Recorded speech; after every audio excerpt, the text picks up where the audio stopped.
Assalomu alaykum. Bugungi darsimizda sizlar bilan arifmetik operatorlarni o'rganamiz. Quyidagi arifmetik operatorlarimiz bor: qo'shish, ayirish, ko'paytirish, bo'lish, bo'lgandagi butun qismini olish, bo'lgandagi qoldiq qismini olish va darajaga ko'tarish. E'tibor berayotgan bo'lsanglar, bo'lishni o'zi 3 xil ko'rinishda bo'lyapti. Bu oddiy bo'lish, mana bu bo'lgandagi butun qismini olish, mana bunisi bo'ladigan bo'lsa, bo'lgandagi qoldiq qismini olish. Endi bularga bog'liq masalalarni ko'ramiz. Bu joyda qo'shish, ayirish, ko'paytirish, bo'lishga bog'liq masalalar berilgan. Bizda ikkita o'zgaruvchimiz bor ekan. Number degan o'zgaruvchimiz boshlang'ich qiymati 10 ga teng, num2 degan o'zgaruvchimiz qiymati 5 ga teng. Bularda endi hisob-kitob qilib boramiz. Birinchi holatda num3 o'zgaruvchisi mana bu number bilan num2 ni yig'indisini o'ziga saqlab olyapti. Demak, bu holatda dastur qanday ishlaydi? Mana bu joyda numberni o'rniga 10 ni olib kelib qo'yadi, num2 ni o'rniga 5 ni olib kelib qo'yadi. Endi biz mana bu tayyor bo'lgan natijani print qilib turib, bu yoqda chiqarib ko'rishimiz mumkin. Dasturni ishga tushirsak, mana 15 ida haqiqatan 10 ga 5 qo'shadigan bo'lsak, mana bu yoqda 15 paydo bo'ladi va mana shu 15 ni keyin biz nima qilyapmiz ekan? Print qilib chiqaryapmiz ekan. Endi keyingi amalni bajarib ko'ramiz. Bu ayirish amali. Numberdan num2 ni ayiryapmiz. Dasturda ishga tushirib ko'radigan bo'lsak, mana hozir bizda 10 dan 5 ta ayiryapti va 5 natija chiqyapti.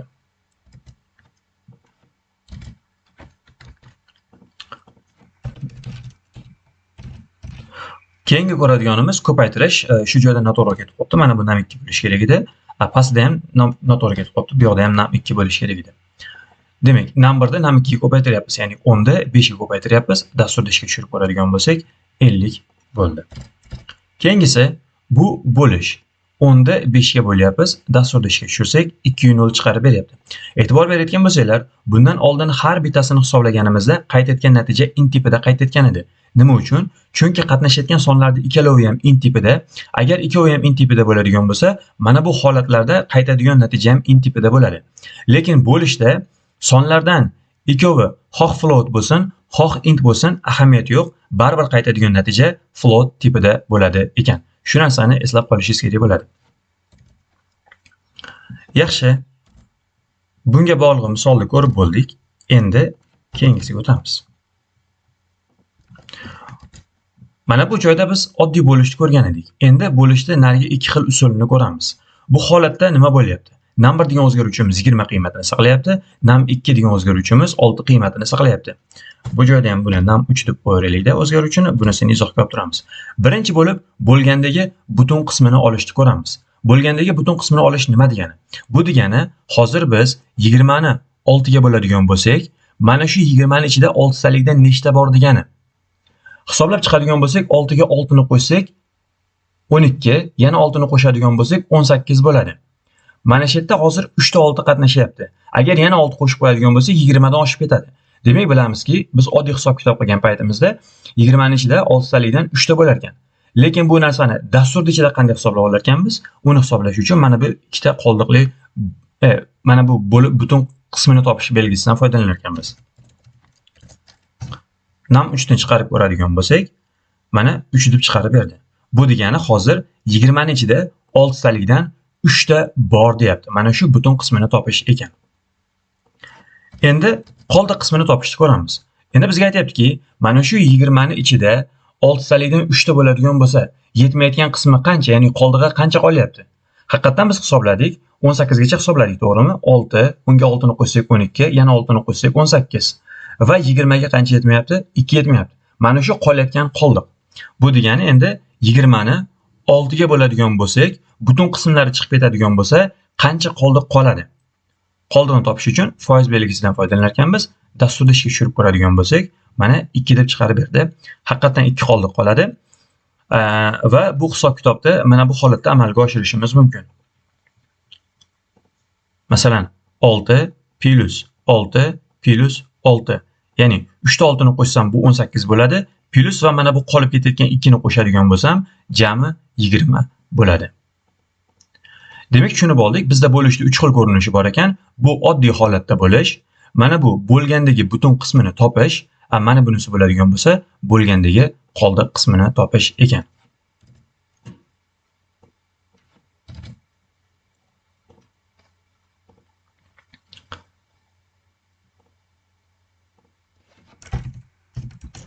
Keyingi ko'radiganimiz darajaga oshirish. Mana a sonimiz 5 ga teng, b sonimiz 2 ga teng. Agar men buni 5 ning kvadrati deb ifodalamoqchi bo'ladigan bo'lsam, mana masalan 5 darajasi 2 degan narsani yozmoqchi bo'ladigan bo'lsam, uni dasturlashda mana bu holatda yozar ekansiz. Ya'ni 5 ikkita yulduzcha 2 degan holatda yozishingiz kerak bo'lar ekan. Dasturda ishga tushirib ko'ramiz. Aytgancha print qilishimiz kerak. Print s qilib dasturda ishga tushirsak, mana 25 deb chiqarib berdi. Xohlasangiz darajani istalgan qiymatga o'zgartirishingiz mumkin. Faqat kvadrat o'zi bilan qolmaydi.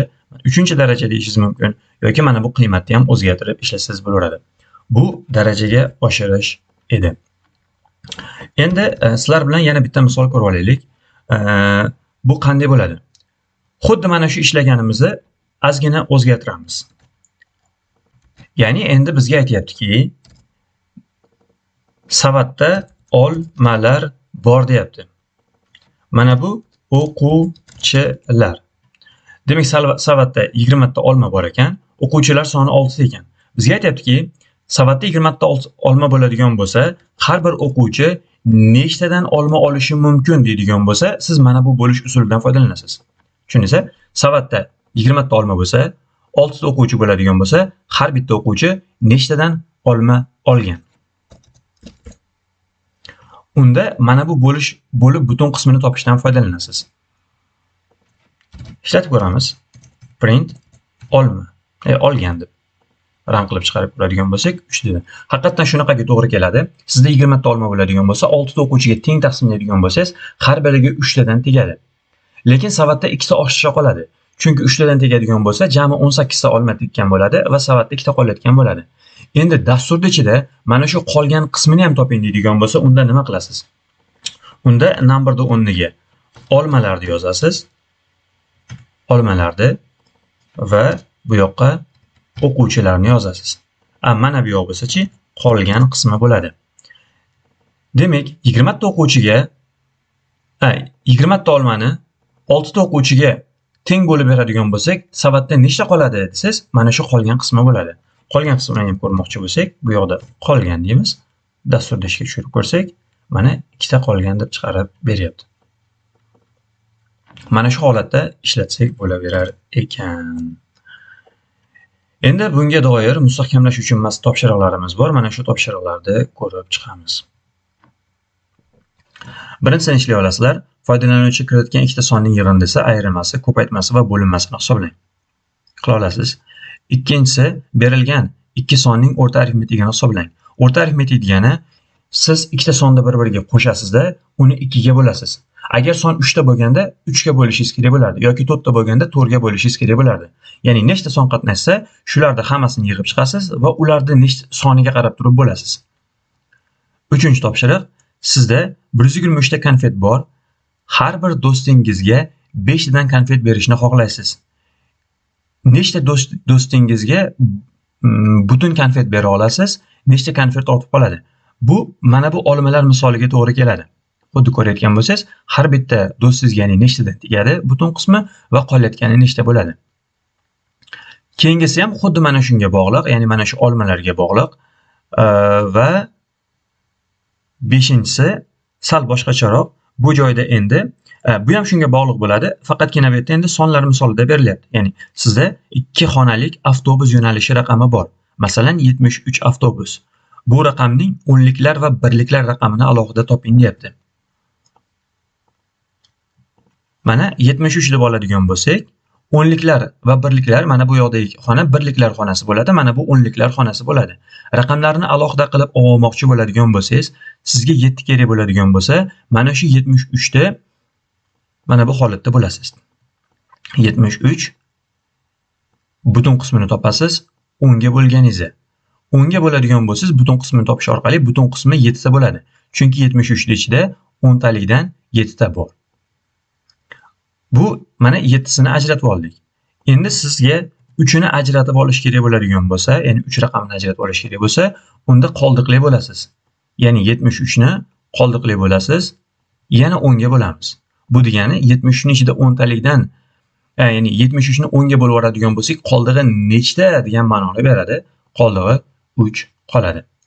Men bu joyda yozib ko'rsatib berdim. Buni siz o'zingiz paycharamda ishlab ko'rishingiz kerak bo'ladi. Shu bilan bugungi darsimiz ham tugadi.